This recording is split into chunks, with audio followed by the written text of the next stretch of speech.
Hi friends, welcome to Saba Suvai. நீங்கள் இன்னும் நம்ம சேனல் சப்ஸ்கிரைப் பண்ணலைன்னா சப்ஸ்கிரைப் பண்ணிக்கோங்க. உங்களுக்காக நிறைய வீடியோஸ் காத்திருக்கு.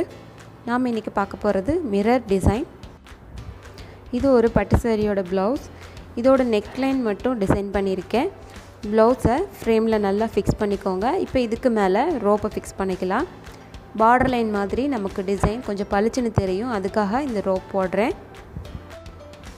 இந்த ரோப் ஒட்டுனது காஞ்ச பிறகு நீங்கள் கண்டிப்பாக இதுக்கு மேலே ஸ்டிச்சஸ் போட்டுக்கோங்க.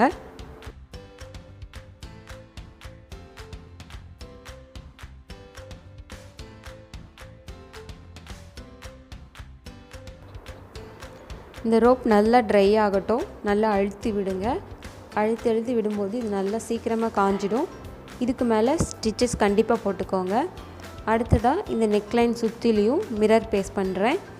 மிரரும் யூஸ் பண்ணலாம். மிரர் பிளேட்ஸ் தனியாக விற்கிது, அதுவும் வாங்கி யூஸ் பண்ணலாம். மிரர் நல்லா ட்ரை ஆகிடுச்சு. இப்போ இது சுற்றியும் கோல்ட் கலர் பீட்ஸ் யூஸ் பண்ணுறேன்.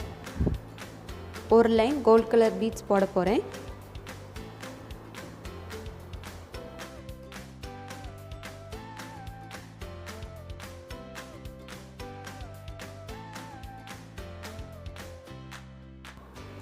பீட்ஸ்க்கு இடையிலையும் கண்டிப்பாக ஸ்டிச்சஸ் போட்டுக்கோங்க. இந்த கோல்ட் கலர் பீட்ஸ் யூஸ் பண்ணுறதுனால கொஞ்சம் டைம் எடுக்கும். நீங்கள் இதுக்கு பதிலாக பால் செயின் வாங்கி யூஸ் பண்ணலாம். பால் செயின் நிறைய கலர்ஸில் அவைலபிள் இருக்குது. உங்களுக்கு என்ன கலர் பிடிக்குதோ வாங்கி யூஸ் பண்ணுங்கள்.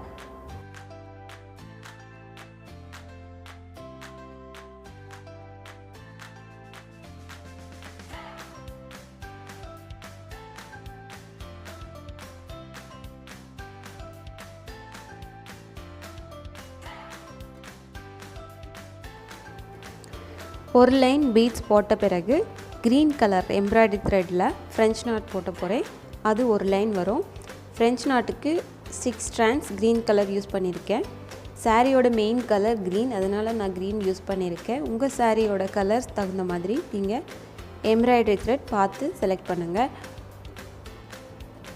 ஃப்ரெஞ்ச் நாட் எல்லாருக்குமே போட தெரியும். நூலை கீழேருந்து மேலே எடுத்து ஊசியில் 3 டைம்ஸ் சுற்றி சேம் பிளேஸில் உள்ளே குத்தி இறக்கியிருக்கேன். சின்னதாக கொண்ட மாதிரி வரும். அதுதான் ஃப்ரெஞ்ச் நாட்டு.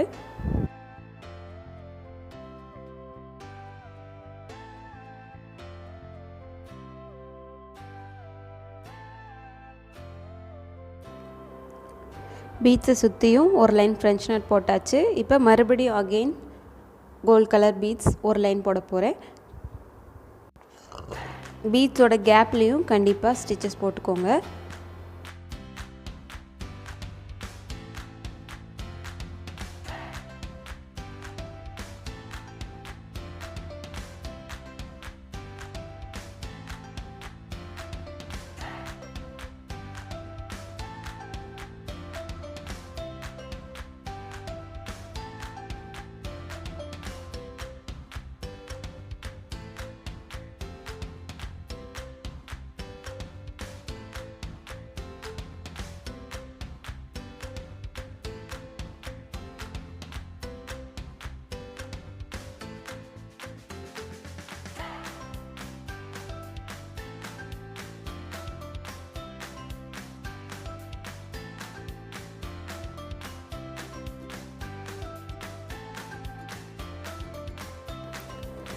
நீங்கள் ஃபுல் லைனுக்கும் பீட்ஸ் எடுக்காமல் ஒரு 4 பீட்ஸாக எடுத்து ஸ்டிச்சஸ் போட்டுக்கிட்டிங்கன்னா உங்களுக்கு கேப் இல்லாமல் நீட்டான ஷேப் கிடைக்கும்.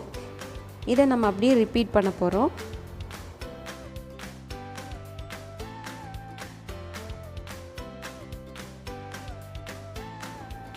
இப்போ இது பார்க்க கொஞ்சம் பெரிய சர்க்கிள் ஆகிடுச்சு. இதுவே நெக்லைன் சுற்றிலையும் நாம் ரிப்பீட் பண்ண போகிறோம். சேம் டிசைன் தான்.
நெக்லைன் ஃபுல்லாக மிரர் ஒட்டியாச்சு.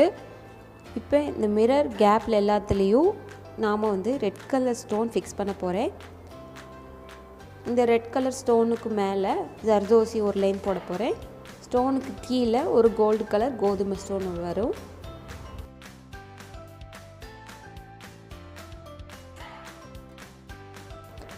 ஸ்டோன் நல்லா ட்ரை ஆகிடுச்சு. இப்போ இந்த ஸ்டோனுக்கு மேலே ஜர்தோஷி அளவெடுத்து கட் பண்ணி வச்சுக்கோங்க. இப்போ ஸ்டோன் சுற்றியும் நம்ம ஜர்தோஷி ஒட்டலாம்.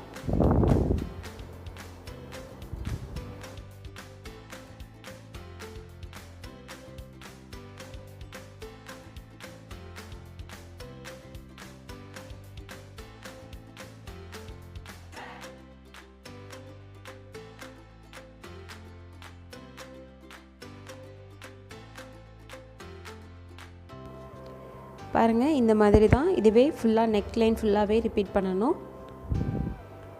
ஜர்தோஷி போட்டு முடித்த பிறகு நீங்கள் அந்த ஸ்டோனுக்கு கீழே கோதுமை ஸ்டோன் ஒட்டிடுங்க.